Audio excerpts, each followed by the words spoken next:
বাংলায় আরো একবার স্বাগত। খবর দিনভর নিয়ে আমি অনিন্দিতা। মমতা তৃণমূলের 21শে জুলাইয়ের সমাবেশ কোথায়? মমতা তৃণমূলকে ব্রিগেডে অনুমতি দিতে চায় পুলিশ। ধর্মতলায় তো সভা করা যাবে না, সেক্ষেত্রে তার বদলে ব্রিগেডে অনুমতি দিতে চায় পুলিশ। কিন্তু ব্রিগেডে সমাবেশে নারাজ মমতা বন্দ্যোপাধ্যায়। বর্ষায় ব্রিগেডে জল কাদায় সমস্যা বলে দাবি। তাহলে এবার মমতা তৃণমূলের 21শে জুলাইয়ের সমাবেশ কোথায় হবে? কি ভাবছে মমতা তৃণমূল? আমাদের সঙ্গে সরাসরি আবির রয়েছেন প্রতিনিধি। আবির, সেক্ষেত্রে মমতা তৃণমূল কোথায় সভা করতে চান, কোথায় সভা করতে চেয়ে আবেদন করতে পারেন, কি ভাবছেন তারা?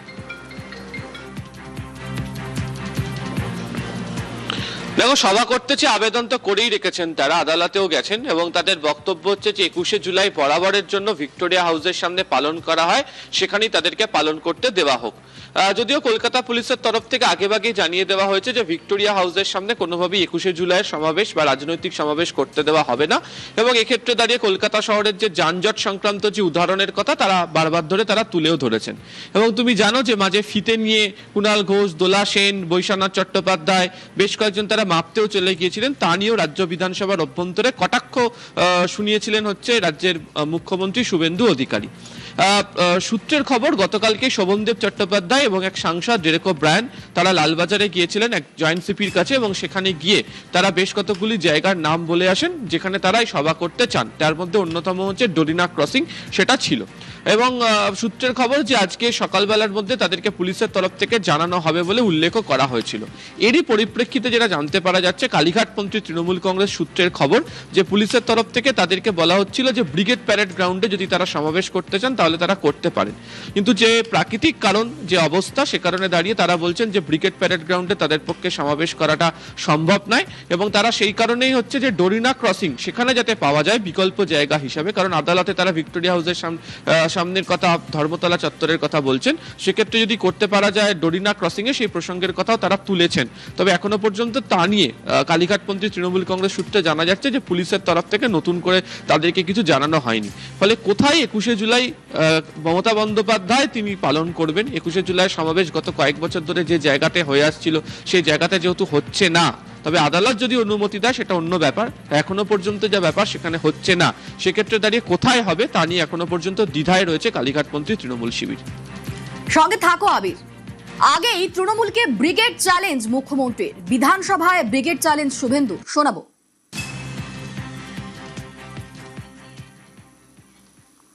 আরে আপনাদের লোক প্রচুর প্রচুর লোক, লক্ষ লক্ষ লোক, 30 লাখ লোক হয়। 11 সালে তো ব্রিগেডে গেছিলেন, এবারেও চলুন না ব্রিগেডে যাই, দম আছে।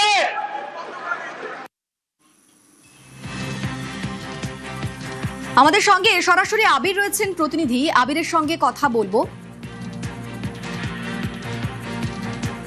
তৃণমূল আমলে বৃষ্টি লাকি, পালা বদলের পর সেই জল কাদের সমস্যা।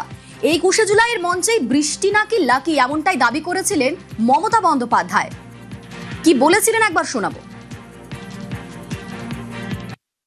21শে জুলাই বৃষ্টি হয়, ঈশ্বর আল্লাহর কি মেহেরবানি।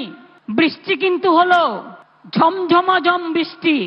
আর বিজেপি খুব হাসছিল, সিপিএম খুব কাঁদছিল, আর অন্যান্যরাও হাসছিল, ভাবছিল গেল এত কষ্ট করে 21শে জুলাইয়ের ছেলে মেয়েরা জেলা থেকে জেলায় এসছে, কেউ হয়তো একটা জামা কাপড়ও সাথে নিয়ে আসেনি, পুরো ভিজে চুপচুপে হয়ে গেছে, তাই হয়তো তৃণমূল কংগ্রেসের মিটিংটাই নষ্ট হয়ে গেল। মমতা বন্দ্যোপাধ্যায়ের বক্তব্য শোনালাম। এই তৃণমূল আমলে বৃষ্টিকেই লাকি বলতেন তিনি। 21শে জুলাইয়ের মঞ্চে বৃষ্টি নাকি লাকি, এমনটাই বলতেন মমতা বন্দ্যোপাধ্যায়। কিন্তু পালা বদলের বাংলায় এই জল কাদাতেই সমস্যা। আমাদের সঙ্গে আবির রয়েছেন সরাসরি। আবির, যেই বৃষ্টি মমতা বন্দ্যোপাধ্যায়ের কাছে লাকি ছিল, সেই বৃষ্টি, জল কাদা এখন সমস্যা কোন যুক্তিতে?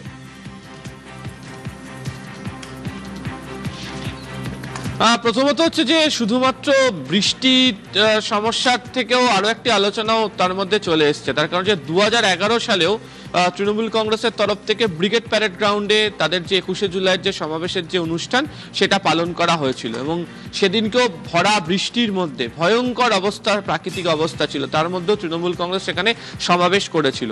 এবং এরপরেও মাঝে কোভিডের সময় 2 বছর বাদ দিয়ে বিভিন্ন সময় দেখতে পাওয়া গিয়েছে যে 21শে জুলাইয়ের সমাবেশে কলকাতাতে ভিক্টোরিয়া হাউসের সামনে তারা যখন পালন করেছেন তখনও প্রচন্ড বৃষ্টি হয়েছে এবং সেই বৃষ্টির মধ্যে তারা সমাবেশ চালিয়ে এসছেন।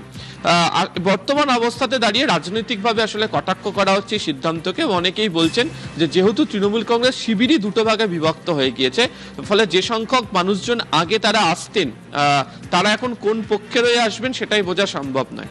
দ্বিতীয়ত এই মুহূর্তে শাসকের জায়গা বিরোধিতায় গেছেন। অবশ্যই এর আগে বিরোধী হিসেবেও তৃণমূল কংগ্রেস 21শে জুলাই সমাবেশ পালন করেছে, কিন্তু তখনকার তাদের যে রাজনৈতিক অবস্থা ছিল বা পরিস্থিতি ছিল, এখন সেই রাজনৈতিক অবস্থা বা পরিস্থিতির অনেকটা বদল হয়েছে। ফলে সেদিক থেকে দেখতে গেলে শুধু বৃষ্টি বা জলকাদা না, তার সঙ্গে কত সংখ্যক কর্মী যোগ দেবেন সেটাও একটা ব্যাপার।